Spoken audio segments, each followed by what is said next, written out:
Today's topic is titled Defending Water, Defending Life with Dr. Al Gedicks.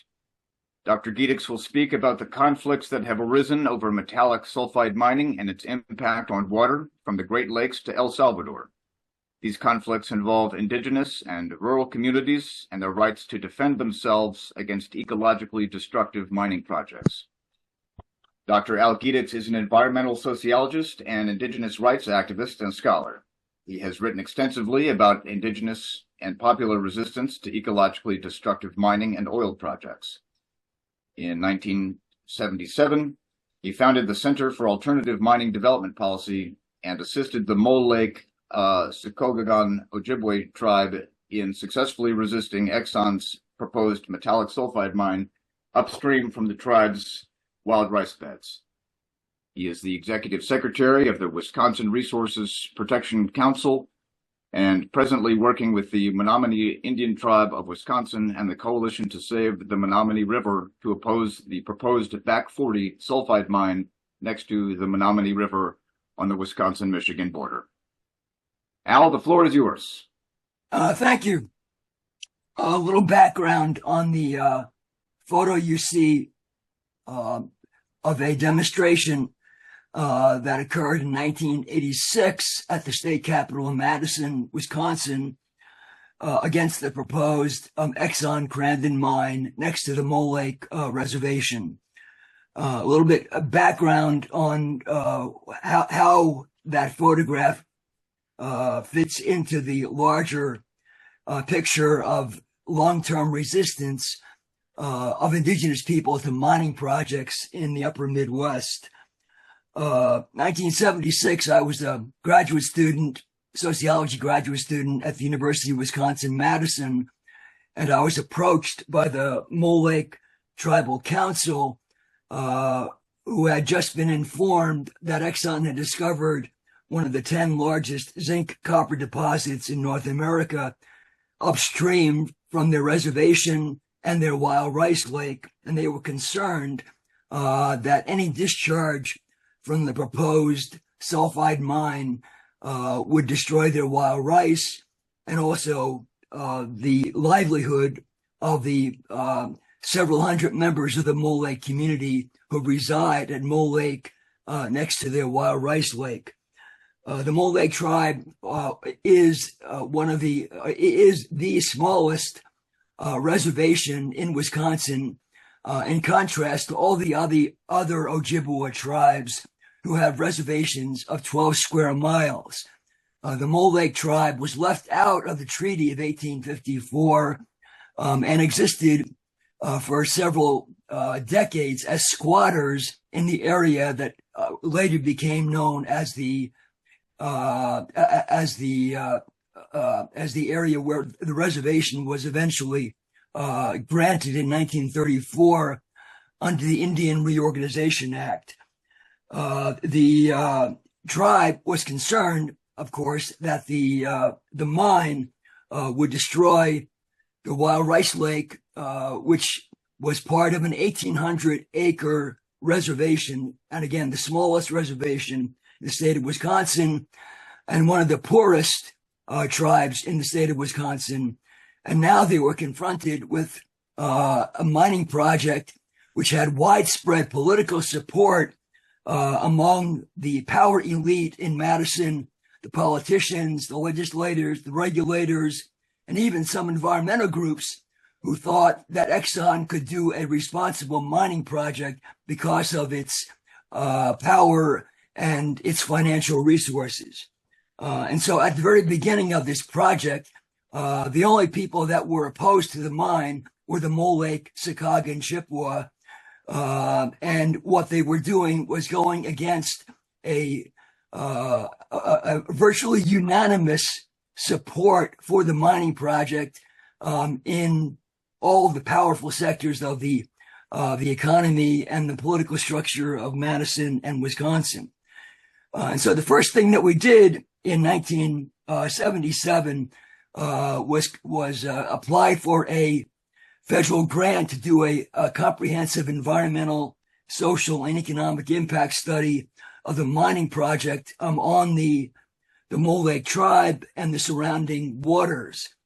And one of the things that we accomplished with that project was to question the credibility of Exxon's claims that they could do a safe mine in that kind of environment. And that led to increasing opposition to the mining project, both within the tribe and in the surrounding community. And so in 1986, the tribe and the state of Wisconsin was participating in a final environmental impact hearing on the environmental impact statement, and that is the point at which Exxon pulled out of the project because they realized that the local community, which had authority to approve or disapprove the mining project, would not grant that local authority, and Exxon pulled out of the project before the final decision was made on the impact statement. And so 10 years later, from 1976 to 1986, the project underwent a transformation where Exxon acquired a partner in Rio Algom of Canada, another major mining company. And this was the demonstration for the reapplication of the Exxon Rio Algom mine permit before the state of Wisconsin. And the people leading the demonstration were a coalition of Indians, environmentalists, and sport fishing groups, which provided the basis of the resistance to the renewed Exxon mining project at Crandon. In the photo, you see the woman holding the water staff, Fran Van Zyl. She gave a speech at that demonstration in Madison, where she said, "This isn't an Indian issue, nor is it a white issue. It's everybody's issue. Everybody has to take care of the water, and the women are the ones who are keepers of the water." Next slide. So the larger context in which the Crandon mine controversy evolved was the historic designation of the Upper Midwest as a resource colony, going back to the 18th and 19th century, when the indigenous peoples of the Upper Midwest were systematically removed from the resource-rich lands that contained the Keweenaw copper deposits in the Upper Peninsula, the iron deposits on the Gogebic Range in Wisconsin and Michigan, and of course the very rich Mesabi iron ore deposits in the state of Minnesota. Not to mention the rich lead and zinc mining district in southwest Wisconsin, which had been developed by the ancestors of the present-day Ho-Chunk and the Fox and the Sauk people. All of those resource-rich lands, which had been originally occupied by the native people, were systematically removed. That is, the native people in those areas were systematically removed from those areas during the treaty-making period, so that the state of Wisconsin, Michigan, and Minnesota could go ahead and develop those rich copper, iron deposits up through the 1960s. What has happened since the 1960s is that there has been a new assault on the remaining sources of energy and minerals, primarily on indigenous lands. And these indigenous communities, not just in the upper Midwest, but all around the world, are at the leading edge of the extractive resource industry.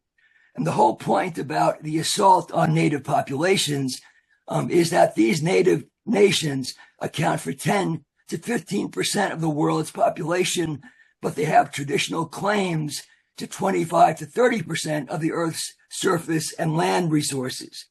And this is one of the major reasons for the conflict between nations and states, nations referring to native nations, and states referring to the colonizing governments that have targeted native lands for a renewed wave of exploitation and displacement of native peoples.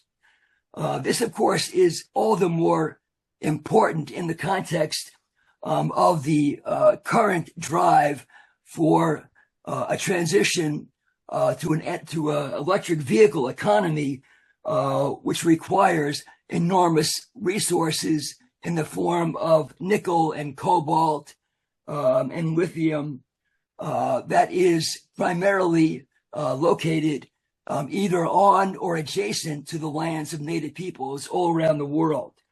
Benchmark Minerals, a leading mining investment consulting firm, has suggested that 90%, 97% of the nickel, 79% of the lithium, 68% of the cobalt reserves in the United States are located within 35 miles of native reservations, and most are located on the ancestral lands of those native peoples.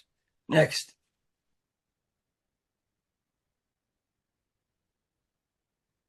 So the context in which a lot of the recent mining battles between native peoples and mining corporations in the upper Midwest has taken place is the context of the treaty rights or the spearfishing controversy that occurred in Wisconsin in the 1980s and 1990s.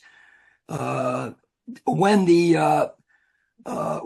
the treaties were made in the mid 1800s, those treaties provided for the continued rights of harvest of fish and wildlife and wild rice, fish and sacred plants by the Ojibwa community. But those rights were systematically ignored for over a century.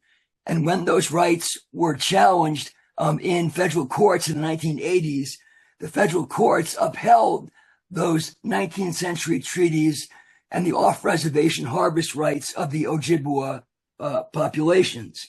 And what happened was that the local communities in the areas where the Chippewa or the Ojibwe tried to harvest fish off the reservation opposed the exercise of those treaty rights. And of course, all of this was fueled by organized hate groups like Stop Treaty Abuse and Protect America's Rights and Resources. And of course, the mining companies had a vested interest in promoting this kind of antagonism over treaty rights, because the mining industry understood very well that any exercise of those treaty rights by the Ojibwa tribes could potentially protect the resources that would be endangered by mining activity and the pollution of those water and other water resources, as well as wildlife resources that were guaranteed by the treaties. And so there was a decade of active anti-treaty and anti-Indian opposition to those treaties that was fueled by mining industry interests who had an interest in preserving the division between Indians and environmentalists. And so what happened, contrary to the conventional wisdom, is that these confrontations between the Ojibwa spearfishing harvesters and the white communities was transformed into environmental cooperation, where non-Indian towns came to see Native American sovereignty and treaty rights as an effective legal tool to protect their communities and a common watershed against mining companies. And so on the left-hand side of the screen, you see the headline from the Wisconsin State Journal, "Old Foes, Now Allies." Because of the dialogue that took place at those boat landings between the Ojibwa harvesters and the non-Indians who mistakenly believed that the threat to the resource came from overharvesting the fish rather than from mining pollution, those dialogues resulted in an increased understanding that the real threat to the resources came not from treaty rights and spearfishing harvest, but from the planned pollution of those waterways by mining companies that would release sulfuric acid, acid mine drainage, and heavy metals into those water bodies. And so the rallying cry during the 1980s, 1990s was both for the assertion of Indian treaty rights and against the state of Wisconsin promoting those mining projects, as well as corporations like Exxon. And so on the right-hand side of the screen, you see one of the posters, Save Our Clean Waters, Stop Sulfide Mining. Next slide. So the Crandon mining conflict became a watershed moment in the resurgence of tribal sovereignty and treaty rights, and a growing coalition between Indians and environmentalists, facilitated by the understanding of the environmental groups that the assertion of Chippewa treaty rights was one of the most effective ways both to protect the water resources at stake by mining sulfide mining projects, and also to promote increasing dialogue and cooperation between both Indian and non-Indian communities. So this conflict occurred over a 28-year period, 1976 to 2003, and one of the major turning points in this battle between the local residents and the tribes and the mining companies occurred in 1995, when the Mole Lake tribe won the right to regulate water quality on their reservation. And that water quality authority allowed the tribe to set up their own water quality standards that would have to be met by any mining company that discharged wastewater that flowed through the reservation. And as I said before, one of the promoters, one of the big promoters of the transformation of northern Wisconsin into a resource colony was the state of Wisconsin itself. And in 1995, Attorney General James Doyle in Wisconsin sued the Environmental Protection Agency for granting this water quality authority to the Mole Lake tribe. And that litigation lasted from 1995 until 2002, when the Supreme Court refused to challenge or revisit a lower court decision which provided and upheld the right of the EPA to grant water quality authority, or the technical term is treatment as state, to the Mole Lake tribe. And once that water quality authority was upheld by the courts, the investment in the Crandon project came to a halt, and eventually that was the beginning of the end for the Crandon mining project. Next slide.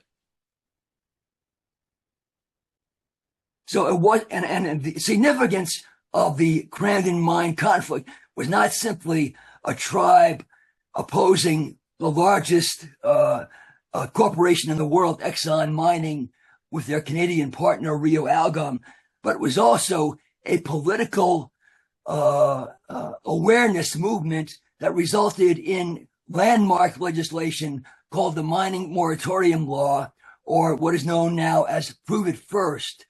In 1998, this alliance between the tribes and the local communities and the sport fishing groups, which had previously been at odds with each other over treaty rights, now came together to lobby for the passage of the Mining Moratorium Law, which prohibited the state from approving a sulfide mine project, until the company could provide an example of where a metallic sulfide mine had been in operation and closed for 10 years without polluting either groundwater or surface water.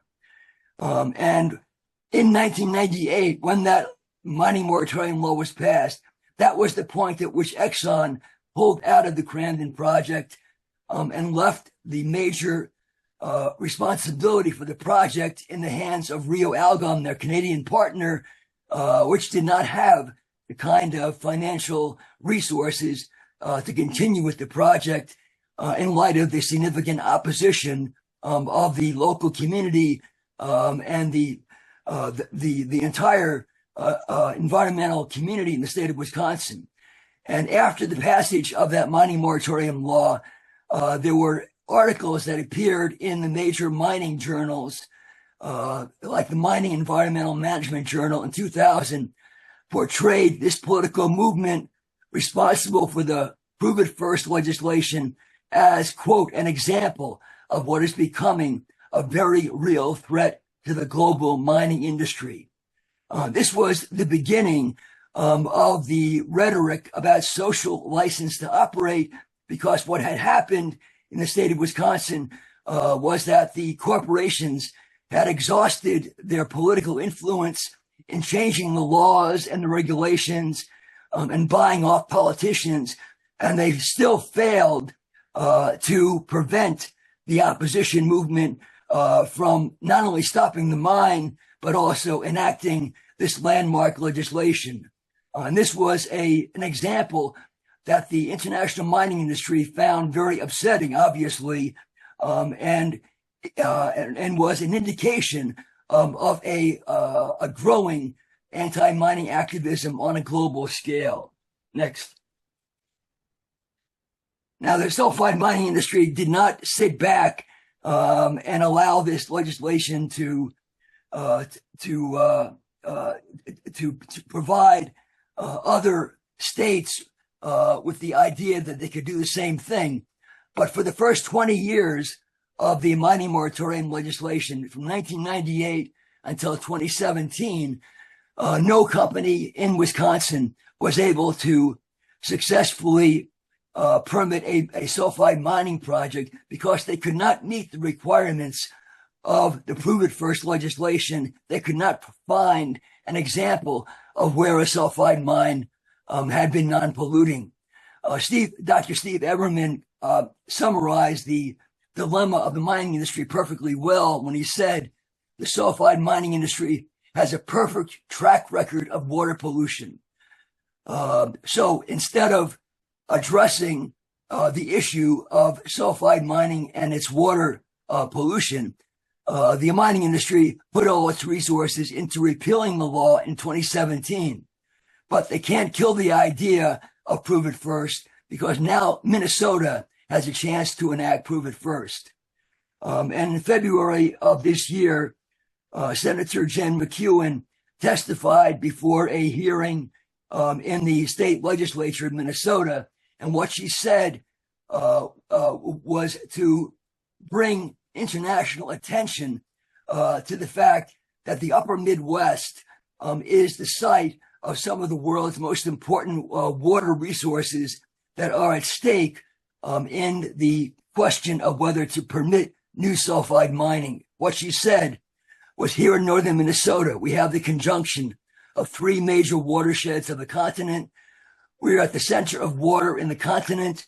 So the Prove It First legislation sets forth that here in Minnesota, we are simply asking this industry to prove that they could do this safely before we would consider permitting their projects in such a water-rich environment with so much at stake, with truly everything at stake for our state. Right now, this legislation is stalled in the Minnesota legislature, but there is a growing public support for enactment of this legislation. And it may not be enacted right away, but this idea that the industry ought to show that they can do this safely before they get a permit is not going to fade away. Next slide. Not only did the Mole Lake, Sikagan, and Forest County Potawatomi defeat the Crandon Mine project, but they did so in a way which guaranteed that this would never be a continuing problem, as it has been in so many communities, where a mine is defeated during the permit process, but then another mining company comes along when the price of of commodities, changes on the world market, and they reinitiate the mining project permit process. In this case, the Mole Lake and Forest County Potawatomi were able to purchase the mine site, including the mineral rights to the ore body of the Crandon mine property, and they ended a 28-year battle to protect the headwaters of the Wolf River from sulfide mining. This was the first time in the history of anti-mining struggles that not only did the indigenous community form effective and powerful alliances to stop the mine, but they also did so while constructing a permanent solution where the area of the mining project is now a conservation area that is indefinitely and permanently off limits to any sulfide mining proposals. Next slide. The upper Midwest has been and continues to be a focal point of international mining exploration projects, and also the focal point of indigenous resistance to these unwanted and destructive mining projects. And one of the lessons of Mole Lake was that the assertion of tribal sovereignty is a very powerful tool in allowing communities to exercise greater control over unwanted mining projects. And so in 2011, the Bad River Ojibwa learned from the Mole Lake experience, and they won the right to set their own water quality standards to protect water entering the tribe's wild rice beds. And this was, of course, very important legal victory because the Pinocchio Hills was targeted by the Gedicks Taconite Corporation as the site of a large open pit iron mine in the Pinocchio Hills above Lake Superior and upstream from the Bad River tribe's wild rice beds on the shore of Lake Superior.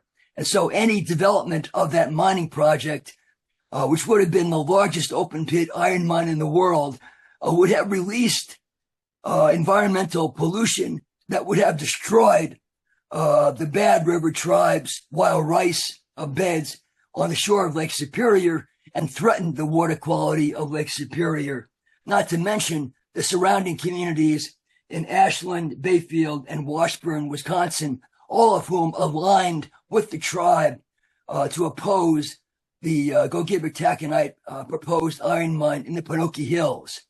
And so when that authority was granted to the Bad River tribe in 2011, Mike Wiggins, the tribal chairman at Bad River, announced that this achievement would provide protection for all the waters around the mine site around Lake Superior.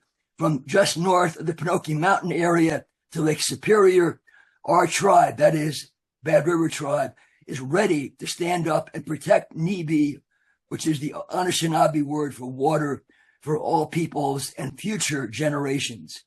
Next slide.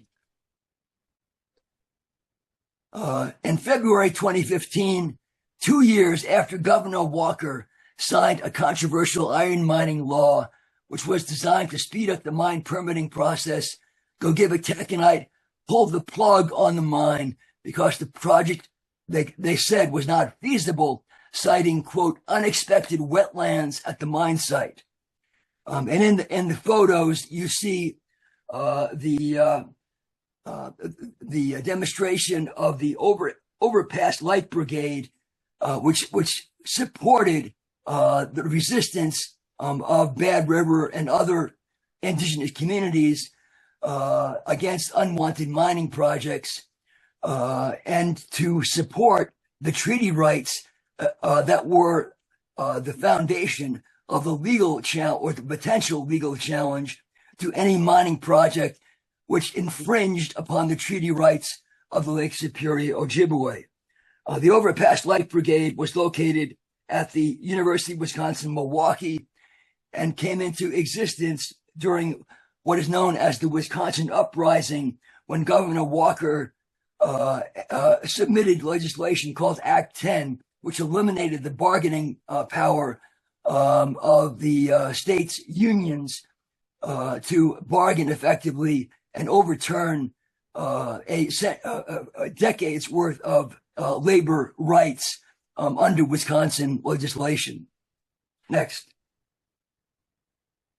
Of course, the wetlands were not unexpected, and if the mining companies had allowed the experts from the Mole Lake Tribe and the Great Lakes Indian Fish and Wildlife Commission to conduct their scientific surveys, they would have known ahead of time that this area was unsuitable for a large-scale mining project, because all the wastes that would have to be stored at the headwaters of the Pinocchio Hills watershed would damage the entire ecosystem of the Lake Superior watershed, and this would be subject to serious legal challenges, not to mention the violation of the treaty rights of the Bad River tribe, who had water quality authority to protect their reservation and their wild rice beds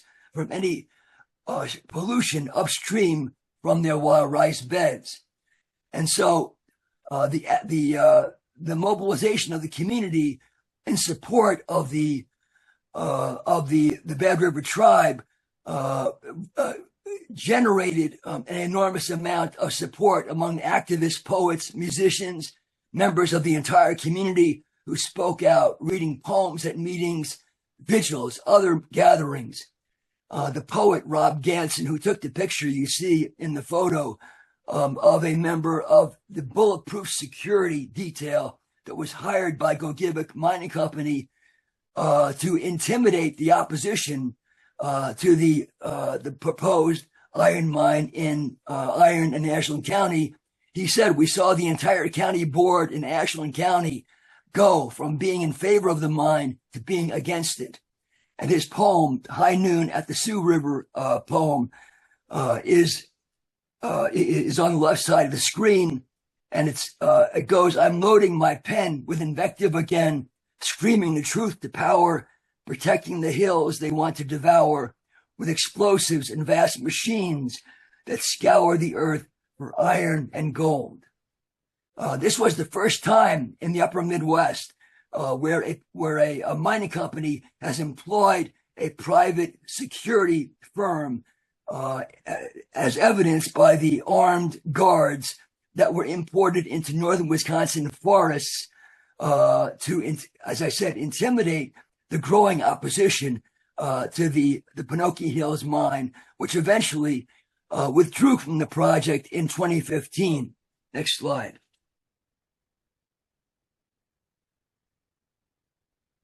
One of the support groups for the opposition to the mine occurred with the support of the Lakudere Ojibwe tribe, and particularly Paul Demain, who established what became known as the Harvest and Education Camp on public forest land in the Pinocchio Hills as a gesture of solidarity with the Bad River Ojibwe tribe. The camp is within the ceded territory where the Ojibwe have treaty rights to hunt, fish, and gather. This harvest camp hosted thousands of visitors during the several years that the camp was in existence to educate the public about the enormously rich resources of the Iron County and the Ashland County public forests that would be affected by any proposed large-scale iron mining. And it was this kind of ongoing educational process which resulted in increasing opposition to the proposed iron mine, not only by the surrounding community, but by groups all over the state. And in the final days of the opposition to the proposed Pinocchio Hills mine, there were support groups all around the state, Madison, Milwaukee, Green Bay, and La Crosse, that demonstrated widespread opposition to this very unpopular project. Next slide. And of course, this movement that we see in the upper Midwest was part of a growing international movement that was fueled by indigenous opposition and reawakening of indigenous rights all around the world that led in 2007 to the United Nations Declaration on the Rights of Indigenous Peoples. And one of the provisions of the Declaration of the Rights of Indigenous Peoples was the notion of free, prior, and informed consent, which is evolving as the international norm governing development projects in indigenous communities.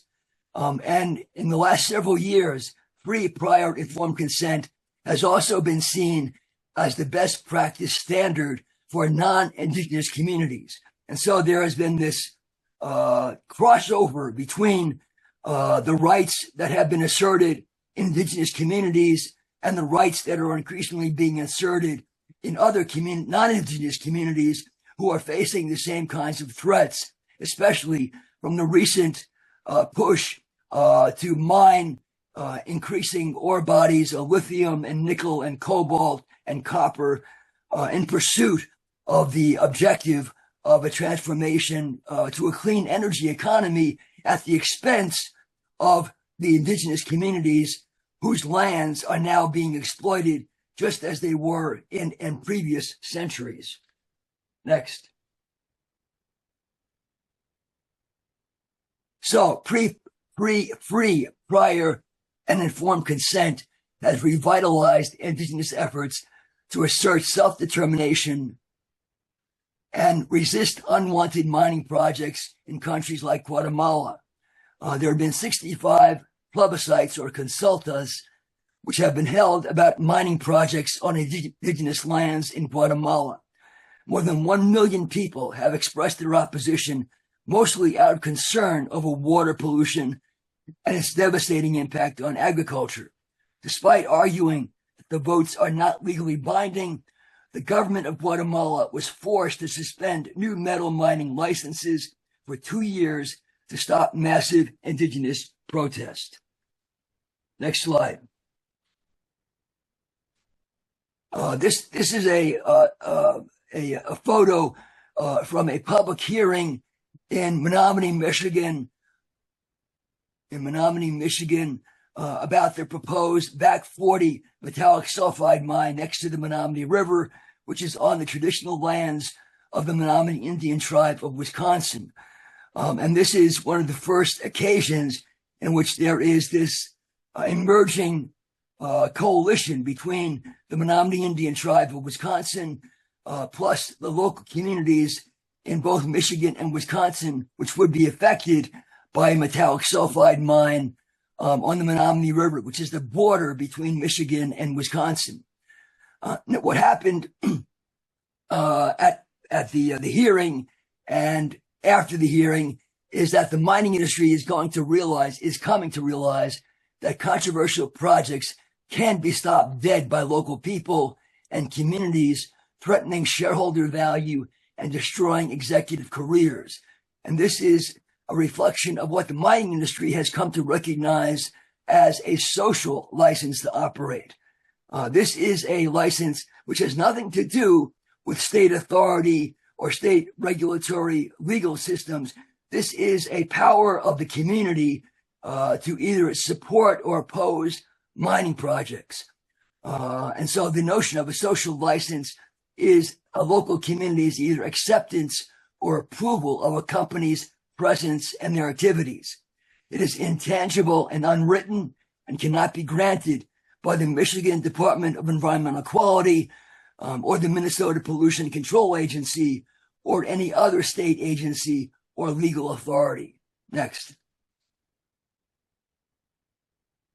Ernst & Young, which is a mining investment think tank, has assessed the key risks facing the mining industry in 2020 and suggested that a social license to operate was the most significant challenge mining companies face. This is recited in the publication Business Risks Facing Mining and Metals. And if you go down to the bottom of the slide there, under number 1, it says license to operate. This means that investors are being warned that unless a project has the support of the community or a social license to operate, that this is a significant risk to the development of the project and to the investment in that project.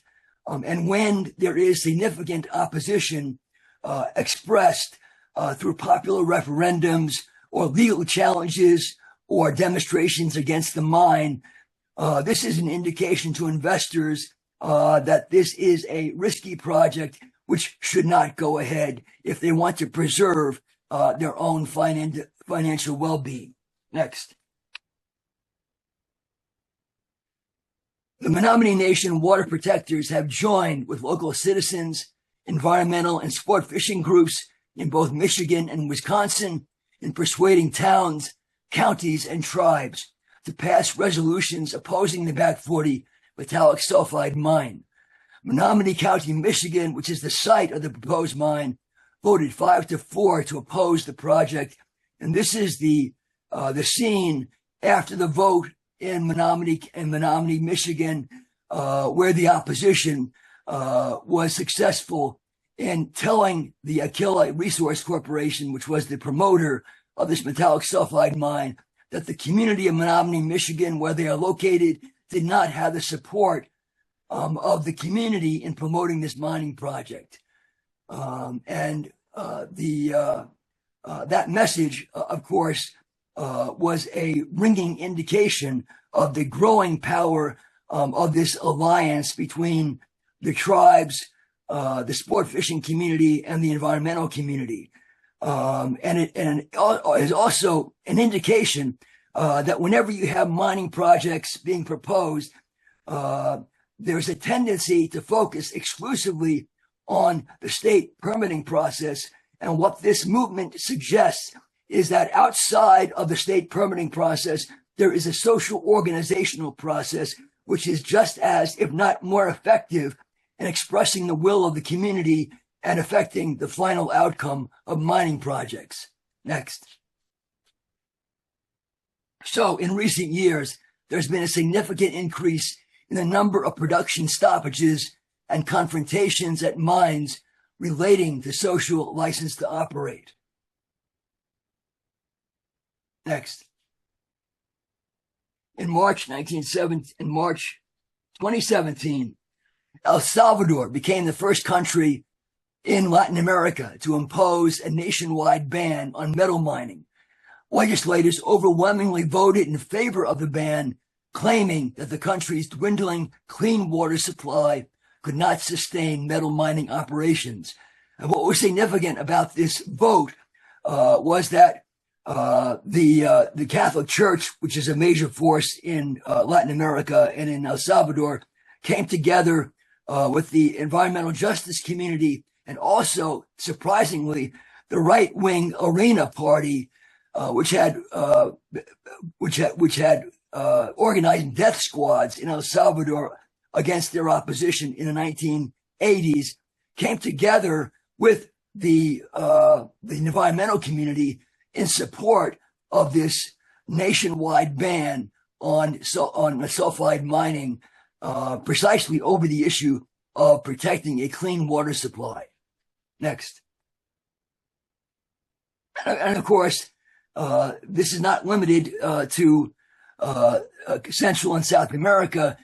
This increasing resurgence of public awareness and policy regarding protection of water supplies resulted in May 2017 when the Maine Senate and the House overwhelmingly passed a bill that bans larger open pit mines, prohibits underwater storage of mine waste, and requires companies to set aside money to clean up their contamination. Senator Everett Carson said the bill would ban the most polluting form of mining in our country, namely sulfide mining, and the kinds of wastewater impoundments that have failed and led to environmental disasters like the Callahan mine in Brooksville, which is now a federal Superfund site. Next. I just wanted to intervene briefly, let you know we're down to about our last 10 minutes. This has been great, but just wanted to put it out there in case we had time for questions, of which there are a couple in the chat. But please continue. All right, so to sort of bring this to a conclusion, where there's been a well-organized opposition to a mining project, no matter what the prevailing laws, politicians were reluctant to go against it. In fact, global companies are under greater pressure to respond to the broader social expectations today, regardless of the prevailing legal structure, than at any other time in history. And on the right side of the screen, you have all the counties and townships and tribes that have opposed the Back 40 project in Michigan, despite the support of the project in both political parties in Michigan, and of course in the mining industry in general. So let me stop here and take in any questions that people have. Yeah, one question in the chat was about the similarity or differences in the Mola Lake conflict relative to Fond du Lac's position regarding the Polymit mine. Well, both are tribes that have federally recognized treaty rights off reservation, and in the case of the Fond du Lac, they have legal standing to go into federal court if there is any threat to their guaranteed harvest rights from water contamination or from the destruction of wildlife that they have access to for their treaty rights. And in the case of Mole Lake, the particular treaty right that they exercised was the under the Clean Water Act, where they could enact regulatory standards that would protect the water supplies on their reservation. So they both involve treaty rights. The only difference is which treaty right is most relevant to addressing the problem and the one that is most available.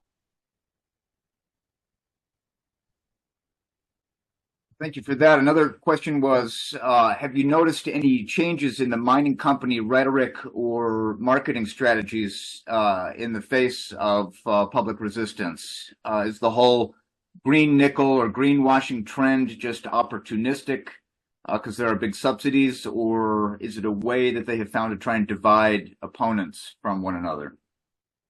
The big push in the mining industry is to justify projects that may or may not have anything to do with the clean energy transition. So in Wisconsin, we have gold mining projects which are being promoted as essential to the clean energy. There's not a mineral, a critical mineral that is necessary or an input into the development of the electric vehicle economy, but it is used as a public relations selling point for trying to convince people that if they want to address climate change, they need to accept mining projects which could have the result of not only contaminating their local water supply, but also increasing greenhouse gas emissions, because a lot of these mining projects are exploiting lower grade deposits which require enormous amounts of energy to extract. And the greater the amount of energy required to extract these deposits, the more greenhouse gases are emitted, and that contributes to climate change rather than reducing climate change. Well, thank you, Al, for this presentation.